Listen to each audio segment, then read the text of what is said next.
والفرقان الحميد وما خلقت الجن والإنس إلا ليعبدون وقال الله تعالى أيضا في كتاب شان حبيبه مخبرا وآمرا إن الله وملائكته يصلون على النبي يا أيها الذين آمنوا صلوا عليه وسلموا تسليما اللهم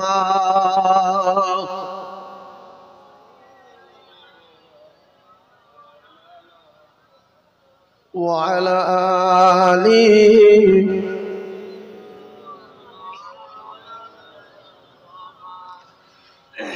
সাল্লাল্লাহু আলাইহি ওয়াসাল্লাম। আজকের এশার নামাজ যারা আমরা পড়িছি, এশার নামাজ যারা পড়িছি, এই এশার নামাজ পড়া হয়ে গেছে। আর সামনে আছে কিসের নামাজ? ফজরের নামাজ। এই আল্লাহ রাব্বুল আলামিন সকালের নামাজটা আল্লাহর একদল ফেরেশতা রাখে, ওরা ওই ফার্স্ট সকালে মানে প্রথম পৃষ্ঠায় লিখে দেয় যে এইটা ফজরের নামাজ প্রথম পৃষ্ঠা, দ্বিতীয় পৃষ্ঠা জোহর, তৃতীয় পৃষ্ঠা কিসের, চতুর্থ, 5 নম্বরে ঈশা। এই ঈশার নামাজটা যারা পড়ে নিয়েছে ফজর পড়ে, ঈশার নামাজটা শেষ পৃষ্ঠা। ঈশার নামাজ কি পৃষ্ঠা? শেষ পৃষ্ঠা। আল্লাহর কাছে যখন ঈশার নামাজের পরে রাতের বেলা খাতা জমা দেয়, আল্লাহ প্রথম পৃষ্ঠাটা দেখে ফজরের নামাজ। ফজরের সময় জিকির ছিল, কলেমা ছিল, দোয়া ছিল, দরুদ ছিল, কোরআন তেলাওয়াত ছিল, সুবহানাল্লাহ ছিল, গাঁটগুন ছিল, লা ইলাহা ইল্লাল্লাহ, লা ইলাহা ইল্লাল্লাহ, লা ইলাহা ইল্লাল্লাহ, মুহাম্মাদুর রাসূলুল্লাহ, সুবহানাল্লাহ, সুবহানাল্লাহ, সুবহানাল্লাহ, এই রকম অনেকগুলো লেখা। আল্লাহ প্রথম পৃষ্ঠাটা দেখলো, আর এদিকে শেষ পৃষ্ঠাটা দেখলো। ঈশার নামাজ পড়েছে, তাহলে প্রথম ভালো শেষ ভালো। আমার আল্লাহ মাঝখানে যা কিছু আছে দেখলো না, আমার আল্লাহ বান্দার মাফ করে দিল। জোরে বলুন। আল্লাহর ফেরেশতারা বলে, আল্লাহ আপনার এই বান্দা জোহর কোথায় গেল, আসর কোথায় গেল, মাগরিব কোথায় গেল, আপনি দেখলেন না? সারাদিন কি অন্যায় করেছে, কি গুনাহ করেছে, কোথায় কি করেছে? আল্লাহ বলে, প্রথম ভালো শেষ ভালো, আমি আল্লাহ মাঝখানে যা আছে মাফ করে দিলাম। এই জন্য এই দুটো পৃষ্ঠা ভরানো যাবে, দুটো পৃষ্ঠা সবাই ভরাবো ইনশাআল্লাহ। জোহর, আসর, মাগরিব পড়বো, কিন্তু যদি কোনো কায়দায় গুলিয়ে যায় আল্লাহ অত দেখবে না। আল্লাহ বলছে প্রথম ভালো শেষ ভালো, সব লাইন ক্লিয়ার। এইবারে একটা কথা মাথায় রাখেন, কেউ যদি ঈশার নামাজ পড়ে শুয়ে যায়, কেউ যদি ঈশার নামাজ পড়ে শুয়ে যায়, অর্ধেক রাত দাঁড়িয়ে দাঁড়িয়ে দাঁড়িয়ে দাঁড়িয়ে ইবাদত করলে যে সওয়াব হয়, সেই সওয়াব তার নামায় আমালে লেখা হয়।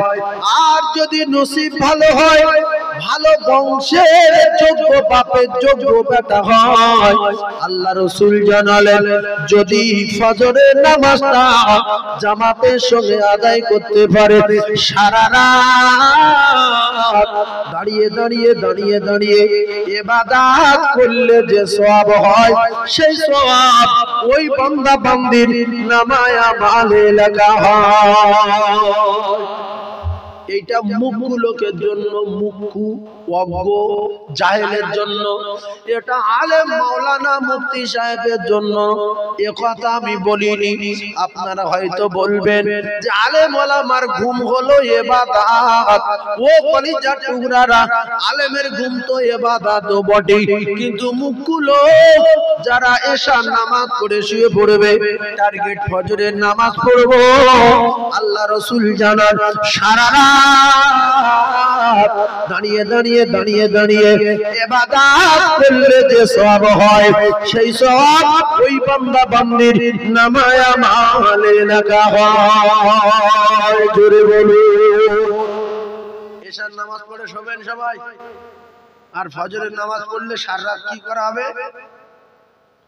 দাঁড়িয়ে দাঁড়িয়ে ইবাদতের সওয়াব। কারণ কম্পিউটারের যুগ। মনে করবেন কাঁটালিয়া স্কুল মাঠে ওয়াজ করছে এই 2-500 লোক নিয়ে, না না না না না, তাম পৃথিবীর লোক এটা দেখবে। এখন কেউ যদি কোরআন শরীফ পড়তে না পারে, সে কি করে প্রত্যেক দিন এক খতম কোরআন পড়া সওয়াব পাবে? আল্লাহর নবী বলেন, আমার উম্মতের অপার হলো আমার রেখে আসা মুজিজা। আল্লাহ পাকের কোরআনে সূরা ইখলাস আছে। সূরা ইখলাস, কুল হুয়াল্লাহু আহাদ, এই সূরাটা কুল হু সূরা বলি। এই সূরা ইখলাস যদি 3 বার করে পড়ে শুতে পারে, সারা রাত ধরে এক খতম কোরআন পড়বেন, এক খতম কোরআন পড়ার সওয়াব তার নামায়ে আমালে লেখা হবে। সকালবেলা যদি ফজরের নামাজ পড়ে 3 বার সূরা ইখলাস পড়তে পারেন, এক খতম কোরআন পড়ার সওয়াব তার নামায়ে আমালে লেখা হবে। এগুলো করা যাবে? এবারে হয়তো একটু কষ্ট হবে, গাল নাড়তে হবে, হা করতে হবে, আবার ঠোঁটটা কাটতে হবে, একটু এত কষ্ট হবে, গাল টাল ব্যথা হবে।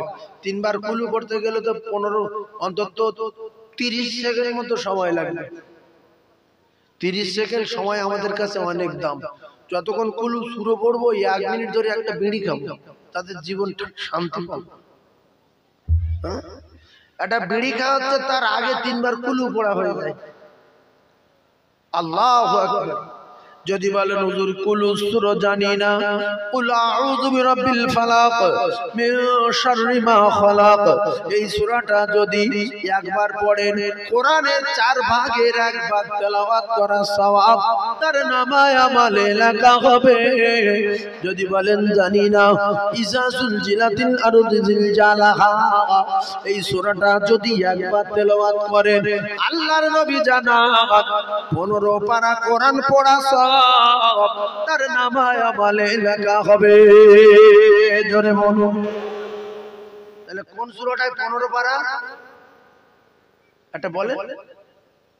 ইজা জুলজিলাতিল আরদু জিলজালাহা, এইটা যদি একবার পড়েন, 15 পারা কোরআন শরীফ পড়া সওয়াব তার নামায়ে আমালে লেখা হয়। আর সূরা ইয়াসিন যদি একবার পড়েন, 10 খতম কোরআন পড়া সওয়াব তার নামায়ে আমালে লেখা হয়। যদি বলেন আমি ইয়াসিন জানি না, রাসূলুল্লাহ জানান তুমি অপার থেকে বঞ্চিত থাকতে পারো না। যদি কোরআনের মহব্বতে যারা ইয়াসিন পড়বে, তুমি পড়তে পারো না, বসে বসে শুনবে, আমি রাসূলুল্লাহ জানিয়ে দিলাম, পড়লে যত সওয়াব, শুনলেও 10 খতমে সওয়াব তার নামায়ে আমালে লেখা হবে। জোরে বলুন। অনেক অজ্ঞ লোক, জাহেল, বব্বর, হাতে পায়ে ধরি, বাপ সূরা ইয়াসিনটা শোন, আমার সময় নাই।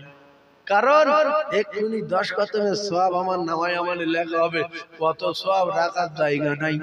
এই জন্য প্রত্যেকটা মসজিদের ইমাম সাহেবের আপনারা বলবেন যে হুজুর রাসূলুল্লাহ বলেছেন ফজরের পরে, অর্থাৎ সকাল হওয়ার সঙ্গে সঙ্গে দিনের প্রথম ভাগে, হাদিস পাকে এসেছে দিনের প্রথম ভাগে সূরা ইয়াসিন পড়লে আল্লাহ তার রুজির সমস্যার সমাধান করবে, আল্লাহ পাক তার বালা মুসিবত দূর করবে।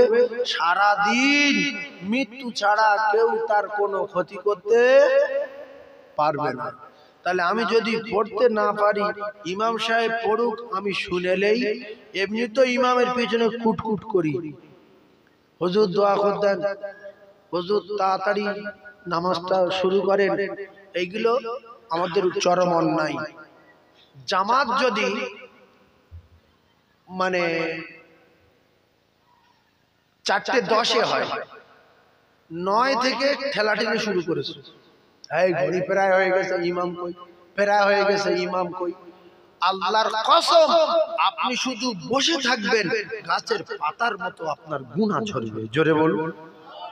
নামাজের জন্য শুধু বসে থাকবেন, তাহলে আপনার গুনাহ ঝরছে, আপনার কি খুব অসুবিধা হচ্ছে? তাহলে ইমাম সাহেব 30 সেকেন্ড পরে আসছে, আসুন, আপনি চোবরা করবেন কেন?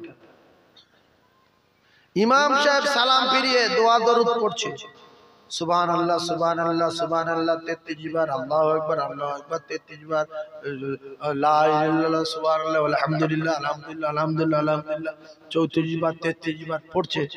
এ কুটকুট করছে, এত দেরি করছো কেন? আমি গরু বার করবো, আমি ছাগল নিয়ে যাবো।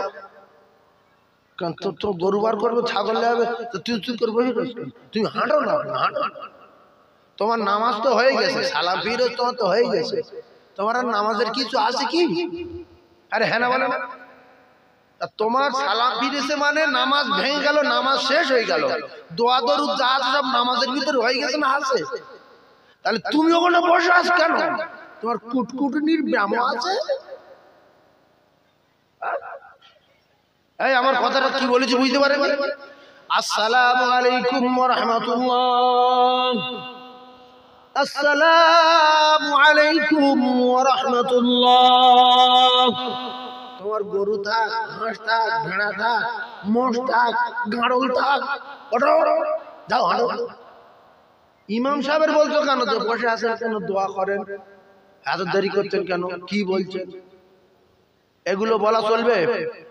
সে সুবহানাল্লাহ তাসবিহ পড়ছে, পাশে দুজন লোক সুন্নত পড়ছে, একজন জামাত পায়নি, সে এসে নামাজ পড়ছে, আরে কুটকুটু এই শুধু বলছে দোয়া করো, এরকম লোক আছে না নাই?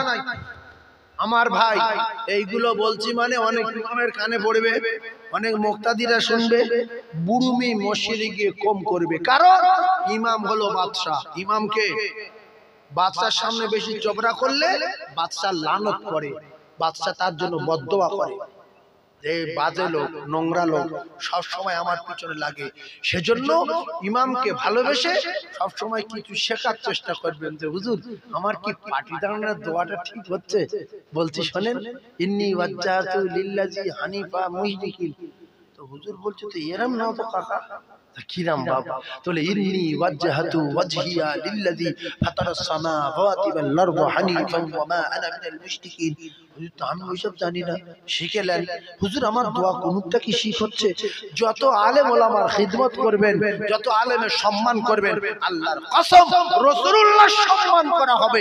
রাসূলুল্লাহ বলেছেন এরা হলো আমি নবী আমার ওয়ারিস, আল উলামাউ ওয়ারাসাতুল আমবিয়া। একবার জোরে বলতে পারেন না সুবহানাল্লাহ? আরো জোরে বলেন। তাহলে আপনার নামাজ হয়ে গেছে, আপনি মসজিদে গিয়ে চোবরা চালাবেন না। ইমাম সাহেব 1 মিনিট যদি লেট করে, আপনি জানবেন যে আমার গুনাহ হচ্ছে, আমার গুনাহ হচ্ছে। আরো একটা কথা, কঠিন কথা বলে দিচ্ছি, কথা মাথায় রাখবেন। ইমাম সাহেব, মাওলানা সাহেব, এরা হলো রাসূলুল্লাহর ওয়ারিস। পৃথিবী যতদিন থাকবে আমার আল্লাহ ততদিন সম্মানের আসনে বসিয়ে রাখবে। পৃথিবী মাস্টার হোক, ডাক্তার হোক, এমপি হোক, এমএলএ হোক, রাষ্ট্রপতি হোক, প্রধানমন্ত্রী হোক, যারা মুমিন হবে এই মৌলবীর পিছনে কান ধরে চুপচাপ মেরে দাঁড়িয়ে থাকতে হবে। এই মৌলবী হাঁটতে বললে হাঁটবে, উঠতে বললে উঠবে। যদি বলে আমি এই মৌলবীর পিছনে কান ধরে দাঁড়াবো না, তাহলে তোমার ঠিকানা জাহান্নামে যেতে হবে। কারণ আলেমের অপমান করা নবীর অপমান করা, কিয়ামত পর্যন্ত। আর ওয়ারাসাতুল আম্বিয়া, যদি আপনারা ওয়ারাসাতুল আম্বিয়া নবীর ওয়ারিসের আব্বা হতে চান, নবীর ওয়ারিসের মা হতে চান, এখনো সময় আছে। কলিজা টুকরা বাচ্চাকে নিয়ে রাসূলুল্লাহর ঘরে দিয়ে দেন, মাদ্রাসায় ভর্তি করে দেন। বাকি আপনার ছেলেটাকে আপনি উচ্চ মাধ্যমিক পাশ করান, মাধ্যমিক পাশ করান, এমএ করান, ডাবল এমএ করান, বিএড করান। সমাজে শরিয়াতে কোথাও কোনো জায়গায় বাধা নাই। তবে একটা কথা মাথায় রাখতে হবে, আপনার বেটাটা যদি কাঁঠালিয়া হাই স্কুলে চাকরি পায়, আর এখানে যদি এই স্কুলে যদি পড়াশোনা করা হয়, হঠাৎ কাঁঠালিয়ার এই মসজিদের ইমাম সাহেবের আব্বা মারা গেছে, ইমাম সাহেব চলে গেছে 11:30টার সময়, কে নামাজ পড়াবে, কে জুমা পড়াবে? আপনার মাস্টার ছেলেটা হঠাৎ করে বলছে, বাবারা টেনশন করবেন না, আমার বাড়ি নদিয়ায়, আমি এই স্কুলের মাস্টার, আমি জুমা পড়িয়ে দেব। মহল্লার লোক অবাক হয়ে গেল, মাস্টার জানাজা পড়াবে, ইমাম খুতবা পড়াবে। হঠাৎ করে দেখা গেল মাস্টার খুতবা দিচ্ছে, আলহামদুলিল্লাহ আলহামদুলিল্লাহ নাহমাদুহু ওয়া নাস্তাঈনুহু ওয়া নাস্তাগফিরুহু ওয়া নু'মিনু বিহি ওয়া নাতাওয়াক্কালু আলাইহি ওয়া নাউযু বিল্লাহি মিন শুরুরি আনফুসিনা ওয়া মিন সাইয়্যাতি আ'মালিনা মান ইয়াহদিহিল্লাহু ফালা মুযিল্লা লাহু ওয়া মান ইউদ্লিলহু ফালা হাদিয়া লাহু। সারা কাঁঠালিয়া লোক পাগল হয়ে গেল, মাস্টার এত সুন্দর খুতবা দেয়, আবার নামাজে দাঁড়িয়ে বলছে আলহামদুলিল্লাহি রাব্বিল আলামিন আর রহমানির রহিম। নামাজ হয়ে গেল, সালাম ফিরিয়ে দোয়া করলো, সবাই বসা করতে যাচ্ছে। জীবনে মাস্টার এত সুন্দর কোরআন পড়ে, মাস্টার এত সুন্দর খুতবা পড়ে দেখিনি। শুধু আরবি না, শুধু বাংলাও না, এ তো বিরাট বড় মাওলানা। সারা গ্রামের লোক পাগল হয়ে যাবে। ব্যাপারটা ওটা না, তার বাম্মা ভালো বংশের মানুষ ছিল, তার বাম্মার জ্ঞানগম্যি ভালো ছিল। বিএড কমপ্লিটের সাথে সাথে 10 মিনিট 15 মিনিট করে ভালো যোগ্য আলেমের কাছে ভালো একটা মাদ্রাসায় ইংলিশের মতো, অঙ্কের মতো, বাংলার মতো আধা ঘন্টা 15 মিনিট করে আরবি টিউশনি দিত।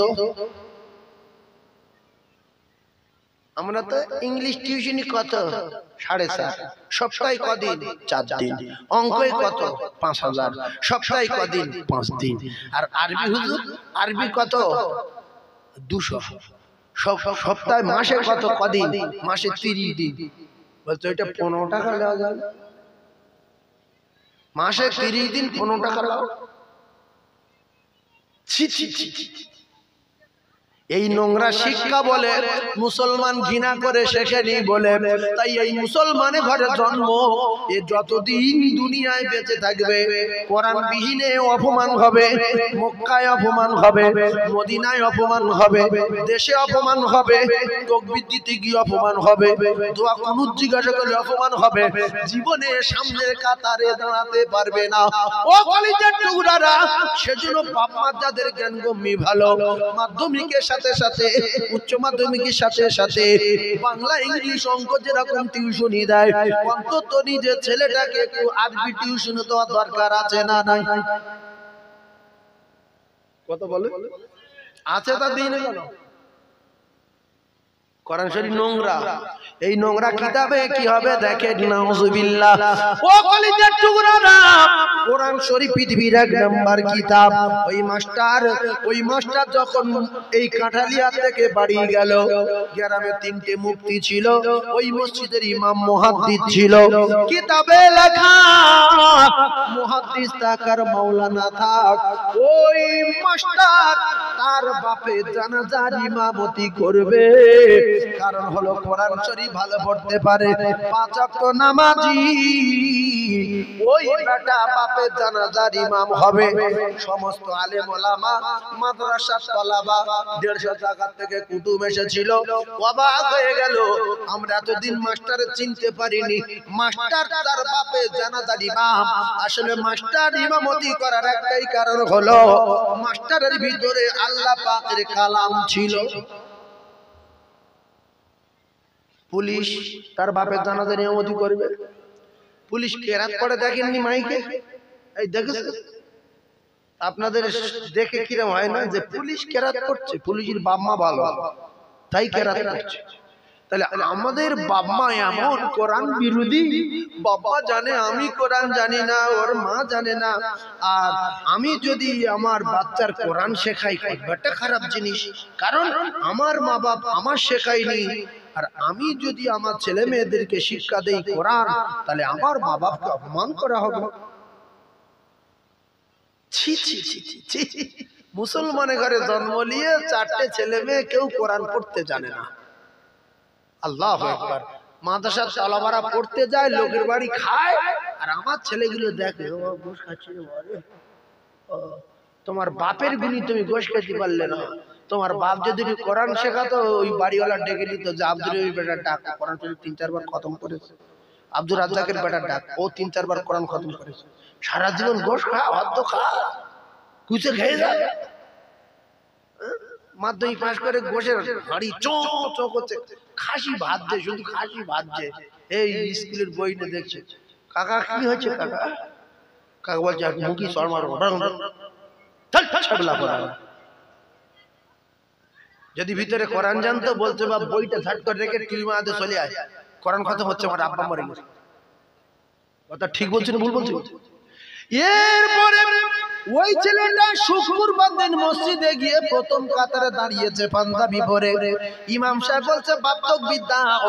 আপনার ছেলেটা যদি বলতে হুজুর ঠিক আছে তাকবীর দিচ্ছি, আল্লাহু আকবার আল্লাহু আকবার আল্লাহু আকবার আল্লাহু আকবার, আশহাদু আল্লা ইলাহা ইল্লাল্লাহ আশহাদু আল্লা ইলাহা ইল্লাল্লাহ আশহাদু আন্না মুহাম্মাদার রাসূলুল্লাহ আশহাদু আন্না মুহাম্মাদুর রাসূলুল্লাহ, হাইয়া আলাস সালাহ হাইয়া আলাস সালাহ।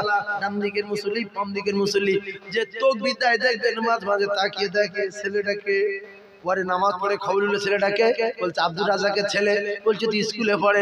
বলছে ওর বাপ মা ভালো, টিউশনি দিত আরবি, তাই তো তাকবীর দিচ্ছে নির্ভুল। তাহলে বাপ মা সম্মান বাড়লো না কমলো? তাহলে আপনারা কি ছেলে মেয়ে জন্ম দিয়ে সম্মান কমাতে চান না বাড়াতে চান? জোরে বলে। এরপরে আপনার ওই বেটাটা কোরআন শরীফ জানে বলে আব্বা যখন শেষ নিঃশ্বাস ত্যাগ করবেন, অন্তিম সময় মৃত্যুর সময় মাথার ধারে বসে পিছনের কথাগুলো স্মরণ করছে। আল্লাহ, আমার আব্বা ইংলিশ টিউশনিতে আসার সঙ্গে সঙ্গে ওই রকম চাপ দিয়ে আরবি টিউশনি দিত। আজকের সেই আরবি আল্লাহর কোরআন আমি পড়ছি আমার আব্বার মৃত্যুর সময়। বিসমিল্লাহির রহমানির রহিম, ইয়াসিন ওয়াল কুরআনিল হাকীম ইন্নাকা লামিনাল মুরসালিন আলা সিরাতিন মুস্তাকিম তানজিলাল আজিজির রহিম লিতুনদিরা কওমান মা উনদিরা আবাউহুম ফাহুম গাফিলুন। এইরকম ভাবে যখন আল্লাহর কোরআন শরীফ পড়বে, আল্লাহর কসম ফেরেশতারা আপনার বাপের আর কষ্ট দেবে না, আপনার বাপের আর শাস্তি দেবে না। আজরাইল বলবার মারিস নি দাঁড়া, জাহান্নামের কাঁটার ফোটাসনি, নিজের কলিজার টুকরা বেটা আল্লাহর কালাম পড়ছে বাপের শান্তির জন্য। রাসূলুল্লাহ বলে আল্লাহর কোরআনে সূরা ইয়াসিনের বাবার পথে মৃত্যুর জ্বালা যন্ত্রণা 70 ভাগ দূরে সরে যাবে। জোরে বলো। এই জন্য ছেলে মেয়ে জন্ম দিয়েছেন কবরে আগুন জ্বালানোর জন্য না কবরে শান্তি পাওয়ার জন্য? শান্তি পাওয়ার জন্য।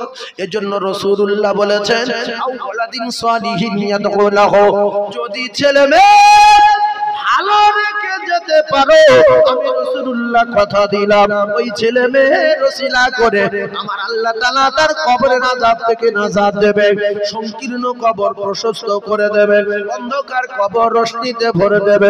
আমার আল্লাহ কবরটা গোলাপ ফুলের বাগান করে দেবে। আপনারা যারা ওয়াজ শুনছেন রাগ করবেন না, বলেন তো আপনাদের প্রত্যেকের ছেলের জানাজা পড়ানোর উপযুক্ত আছে না নাই? অনেকের নাই, যাদের আছে হাত তুলেছে। হ্যাঁ, জান্নাতি লোক। জলসায় যারা আসে সবাই বাজে লোক বলে ওয়াজ করা খুব খারাপ। এখানে মাস্টার, ডাক্তার, উচ্চ মাধ্যমিক, মাধ্যমিক, বিএ, এমএ, ইমানদার, আল্লাহওয়ালা, তাহাজ্জুদ গুজারি, মুমিন, সব রকমের মানুষ আছে না নাই? দুটো একজন ভাববে সব পাগলা। সব পাগলা না। সব যদি পাগলা হতো, সব যদি বিয়াদব হতো, দুনিয়া ধ্বংস হয়ে যেত। মোমেন আছে, জ্ঞানী মানুষ আছে, তাই দুনিয়া আছে। ওই কয়েকজন হাত তুললেন, হুজুর আমার সন্তান আমার জানাজার ইমাম হবে। আর আল্লাহ বলছে, এই বেটা তুই তোর মার বাপের জন্য দোয়া করবি, তুই গ্রামের ইমাম না, গ্রামের মাওলানা না, বেটা দোয়া করবে। কারণ বেটা পিছনের কথা ভাববে আর আল্লাহর দরবারে কাঁদবে, রব্বির হামহুমা কামা রাব্বায়ানি সগীরা।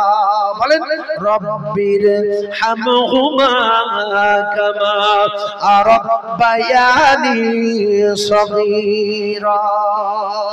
জীবনে মুখে একবার বলেন না, আমি আপনাদের এক হাত জিজ্ঞাসা করব না যে কাকা তুমি বলো তো, আমি জিজ্ঞাসা করব না।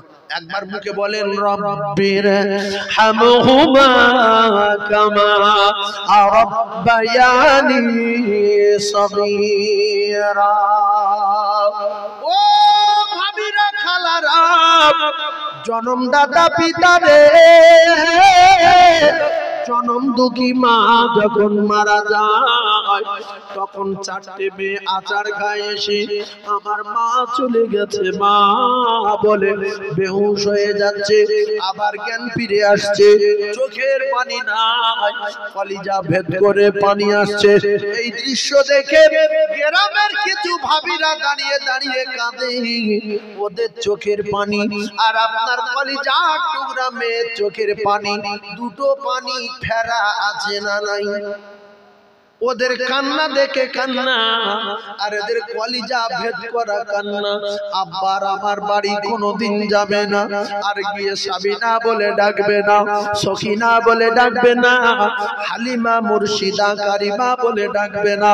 ও কলিজার টুকরারা, আব্বা বুড়ো হয়ে গেছে, গাড়ি পায় না, হেঁটে হেঁটে বাজারের ব্যাগ নিয়ে নাতি পোতাদের জন্য খাবার নিয়ে বিস্কিট কিনে নিয়ে মেয়ের বাড়ি গেছে। নাতি দুটো এসে বলছে, নানু কি নিয়ে এসেছি দেখি।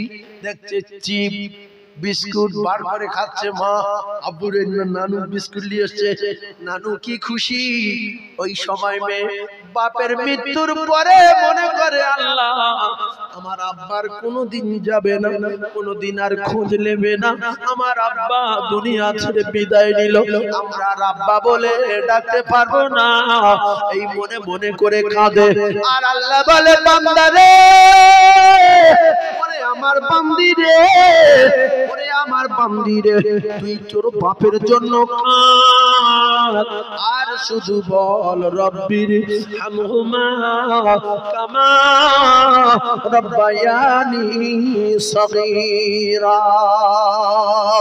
ও মায়েরা বুড়া বেটিরা, এজন্য হাতে ধরে বলে যাই, পায়ে ধরে বলে যাই, কলিজার টুকরা ভাই, আজ থেকে নাক কান মোলা খান শপথ করুন, যতদিন বাঁচবো এমএ কমপ্লিট হোক না হোক, বিএড হোক না হোক, অন্তত আমার বাচ্চাটা হাফেজ করাতে না পারি, মাওলানা করাতে না পারি, কোরআন শরীফটা খতম করিয়ে রাখবো। আমার ইন্তেকালের পরে আমার কবরের কাছে গিয়ে যদি একবার বলে রব্বির হামহুমা কামা রাব্বায়ানি সগীরা, আমার আল্লাহ পাক বলে, বান্দা তুই ছোটবেলার কথা মনে কর, পায়খানা করলে কারু বলতে পারতিস না, তোর সাপে কামড়ালে মাকে ডাকতে পারতিস না, তোর কেউ লাঠি মেরে পালিয়ে গেলে মাকে বলতে পারতিস না, তোর গায়ে আগুন জ্বালিয়ে দিয়ে পালিয়ে গেলে মাকে ডাকতে পারতি না। তুই তাহলে কত অসহায় ছিলিস বল। অনেক সময় পায়খানা করে দুহাত দিয়ে মেখেছি, অনেক বাচ্চা পায়খানা মুখে মাখিয়ে দেয়, বুকে মাখায় খামচা মেরে নিয়ে, কথা ঠিক না ভুল? অসহায়, কারু ডাকতে পারে না। আল্লাহর কোরআনের বর্ণনা, আল্লাহ বলছে, বান্দা তুই ছোটবেলার কথা মনে কর আর তোর মা বাপের কথা স্মরণ কর, তোর মা বাপের জন্য দোয়া কর। তোর মা বাপ কবরে রে, আগুন জ্বালিয়ে দিলে কারু ডাকতে পারে না, কবরে বিষধর সাপ দংশন করলে কারু বলতে পারে না, কবরের মাটি চাপ দিলে কারু ডাকতে পারে না, শুধু কাঁদে। কাঁদে না, কাঁদে, হ্যাঁ না বল, শুধু কাঁদে আর চাতকের পাখির মতো তাকিয়ে থাকে। একটা কথা বলি, এই রাস্তার উপরে যদি ক্যানিং এর একটা লোকের মারে, ও ভাবে এই গ্রামে আমার দুলাভার বাড়ি, ওই দুর্গাপুরে আমার চাস্তভার বাড়ি, ওই ভাঙড়ে কাটালি আমার মামুর বাড়ি, কিংবা আমাদের কোন গ্রামের লোকজন কি কেউ আসে না, এরা সবাই ধরে মারছে। কেউ যদি একটু সাপোর্ট করার মতো থাকে, এর দিকে তাকাচ্ছে সে আমার লোক না, ওর দিকে তাকাচ্ছে আমার লোক না, এদিকে দৌড়ে আসছে দেখছে আমার লোক না। চারিদিকে তাকায়, যদি সাপোর্ট পাওয়ার লোক পায় মনটা ভালো লাগে যে কাকা আমার মারছে। আল্লাহর কসম, কবরে জনম দুঃখী মা, জনমদাতা পিতা চাতকের নাই, কলিজার টুকরা মেয়েদের দিকে তাকিয়ে থাকে, মা তোর বাড়ি যেতে যেতে কত নামাজ কাজা করে ফেলেছিলাম, তোর বাড়ি যেতে যেতে কত মিথ্যা কথা বলেছি, আমি তোর কলিজার টুকরা আব্বারে, কবরে বড় বিপদে, আমার জন্য কিছু পাঠা, আমার জন্য কিছু পাঠা। আমার কবরে আগুন জ্বলছে, আমার কবরে 99টা সাপ দেওয়া আছে। ওরে বেটা রে, আমি বলা মারা শুনে দান করিনি, চুপ করে বসেছিলাম। আমি চাইলে দোকান বিক্রি করে জলসায় দিয়ে দিতাম, দোকান বিক্রি করে মাদ্রাসায় দিয়ে দিতাম, 10 কাঠা জমি মসজিদে দিয়ে দিতাম, দেইনি। তোরা সুখে শান্তি থাকবি বলে আমার 4টে ছেলে, আমার জন্য কেউ কিছু পাঠায় না, চারিদিকে তাকায় চাতকের মতো। তাই আল্লাহ বলছে, তোর মা বাপ অসহায়, তুই ছোটবেলার অসহায়ের বেলার কথা মনে কর, আর তোর মা বাপের জন্য দোয়া কর, আমি আল্লাহ তোর দোয়া কবুল করে তোর মা বাপের কবরের আযাব মাফ করে দেব রে। এই জন্য প্রত্যেকে মা বাপের জন্য দোয়া করবো ইনশাআল্লাহ। যারা দাদু মারা গেছে, দাদু কোলে করলিয়ে বহুত চুমা দিয়েছে, জাতির কলঙ্ক নাতি, একদিন দাদুর কবরের কাছে গিয়ে কাঁদলো না। অনেকে ইমাম সাহেব যায় না বলে যায় না, কত বড় মুখ কুয়ে। আল্লাহ পাক সব ভাষা বোঝে না, বোঝে না। তাহলে আমি শুধু লা ইলাহা ইল্লা আনতা সুবহানাকা ইন্নী কুনতু মিনাজ জালিমিন এইটা জানি, আর আলা নজরুল তো মুখস্থ নেই, আর কুল